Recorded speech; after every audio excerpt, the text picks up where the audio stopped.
What's up, guys? In today's video, we're going to be talking about how to price a six-figure restoration project the right way. And specifically, we're going to use what I call a price frame. If you guys have been in the business for a while, maybe you've been lucky enough to stumble across a six-figure project. If you haven't, you've heard stories of landing $100,000 plus jobs. They are out there, I promise you, and there's a good chance you're going to run across one. And I want you to be prepared. In this video, I'm going to break it all down. What do you need to know? What do you need to look for? How do you do it the right way? And what are the wrong mistakes that you don't need to make? Here's the deal. If you own a restoration company and you're looking for a six-figure payday, you don't want to miss this video. Let's go.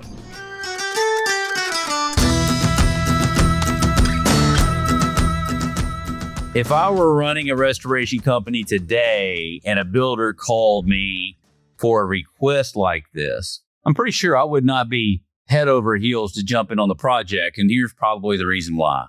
The builders want the stuff done. They need the stuff done. They're going to be able to give you some additional work, but they ain't going to want to pay what you're going to want to charge. And it's going to be a situation to where you're going to have to broker a deal. You are going to need to price frame a scenario with someone like a builder in a larger situation like this. This could be and we could substitute a builder for a property manager. We could substitute the builder for a property manager or a hotel owner, okay? Someone that owns a large property. They've got some work. They have a project that needs to get done. You could do the project, but we still need to talk about the money.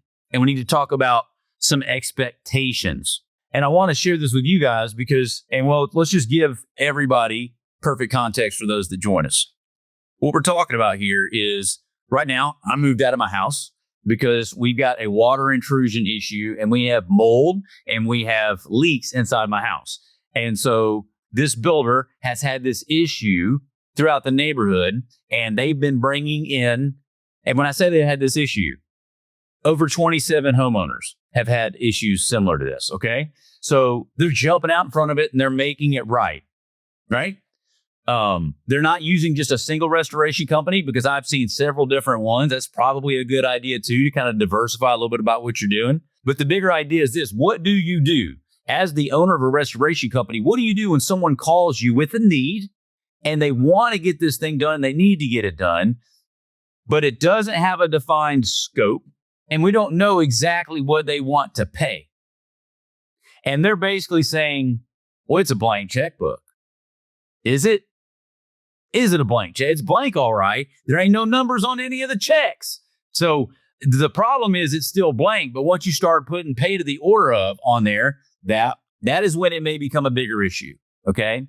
And so what you want to be able to do is you want to take this blank check and you want to try and mold a situation, something out of it. Like, can we do this? Of course. Do they want to make it right? Sure. But are they wanting to pay what we want to charge? And how do we know this is going to be a fair deal for everybody? And what I'm inviting you guys to do is to think about that before you get too far down the road. And I'm going to treat this just like a large loss, right? We talk a lot about if the job's under $10,000 or $15,000, that's front pocket money in many cases for carriers. Not a big deal, okay?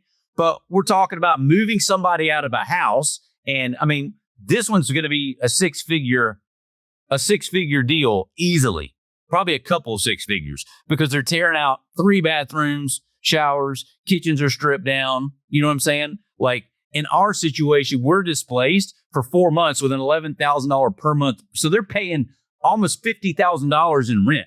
So we're getting some gravity about the situation. What I want you guys to hear is remove the fact that this is going on with a builder and let's substitute the builder with, this could be a property manager. This could be the owner of a hotel. This could be municipality. This could be a local private school. Somebody's calling you. They have the ability to pay, but we might want to firm up what they're expecting to see. Does that make sense? And so what I want to give you is a little framework on how to do that. Okay. And the cautionary tale is this: don't just go in there and swing a bunch of hammers and do a bunch of work and expect it to go great, okay? Now that you've got the context of how you could apply this to other scenarios, what I want to be able to do is to go back to whoever's bringing me in and hiring me and say, Mike, appreciate you bringing me in. Dave, thanks for bringing me in. So just so we Everybody's on the same page. Help me understand what is it that's going on and what do you need from us? Okay. So that's just like a very simple, let's talk. And then once you kind of get that going, like you're going to say that, and then they're going to throw something down, whatever. One of the questions that you need to know is this. Has this ever happened before? Have you guys ever done anything like this before? Have you ever done anything like this before? Has this ever happened before? Do y'all know why that's an important question?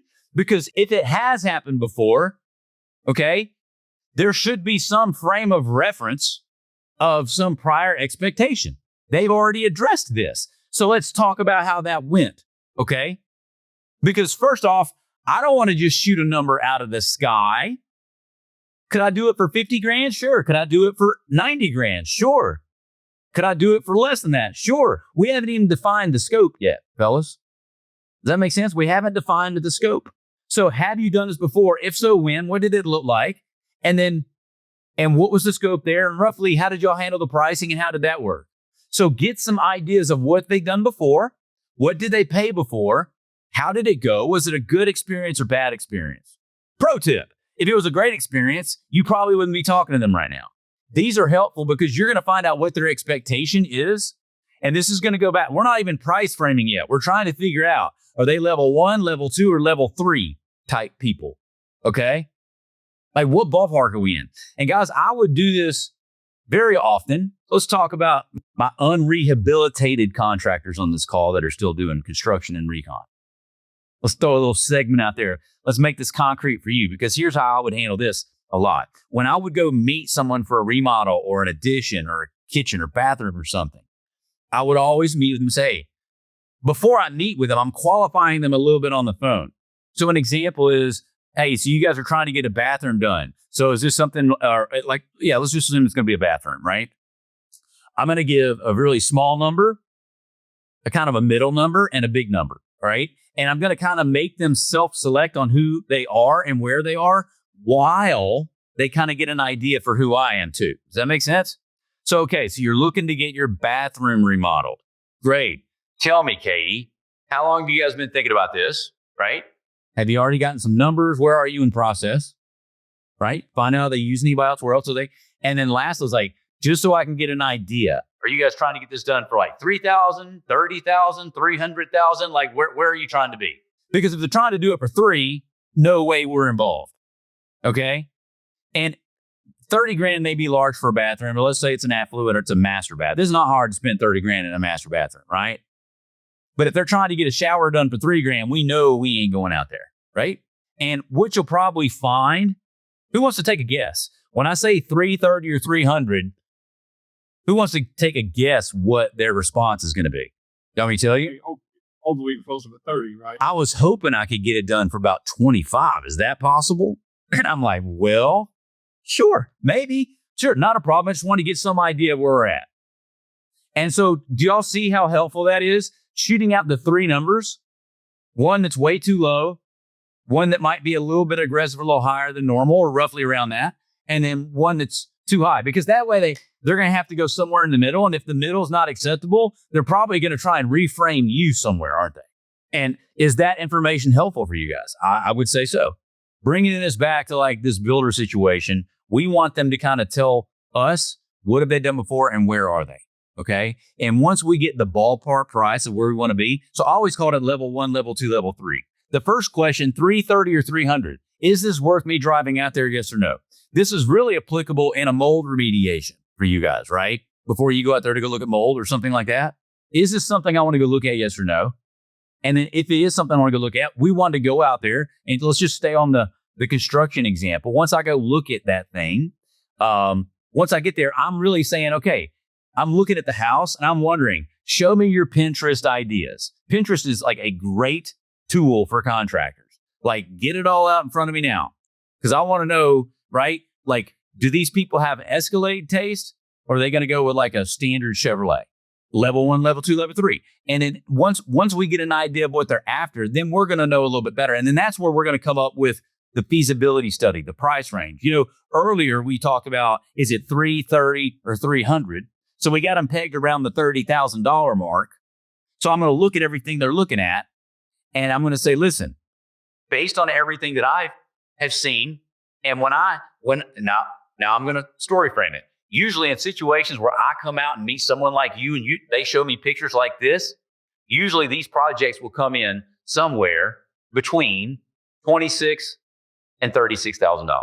I can't tell you exactly where we're going to be because I don't know. I mean, you haven't picked out the faucet.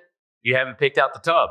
If you pick out this tub for $1,200, that's one thing. If you pick out the tub that my wife got, that's $5,000. So I'm going to need to know a little better which tub, which finishes you want. And guys, the reason why this is helpful, these people are currently evaluating other contractors in the back of their mind, and those other contractors are giving them a basic number and an allocation. But we are, with this conversation, now we're telling that homeowner that until you pick out the finishes, those other 2 or 3 guys are simply guessing. They have zero idea with this. I mean, when you go to pick out countertops, you can spend $1,000 or $10,000. You can go spend $250 on a faucet or $2,500 on a faucet. Until you tell me what finishes you're picking out, this thing could be $25,000 or $55,000.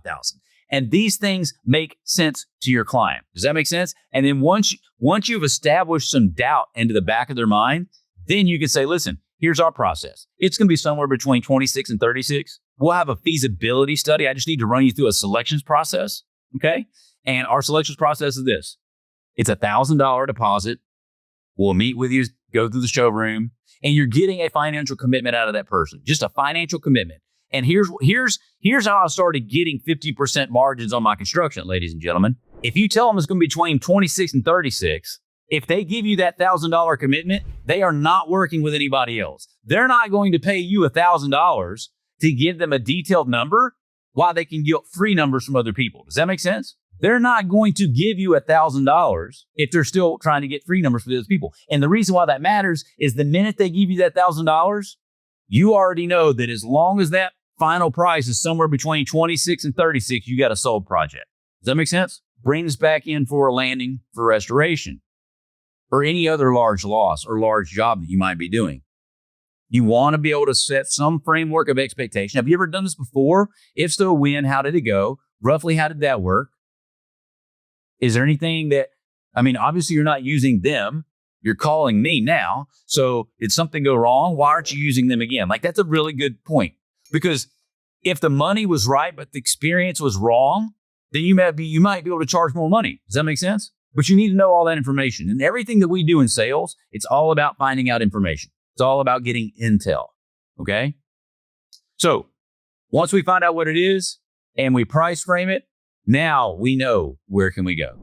Guys, if you didn't already know, the 2 biggest problems you're going to have in owning a restoration company are this. Number 1, getting consistent water damage jobs coming in the door. Number 2, getting paid what you're worth for those water damage jobs. For that reason, I'm addressing both those problems with these videos to my left or right. On one side, it's about getting jobs. On the other side, it's about getting paid. Go over there, click the link. I'll see you in the next video.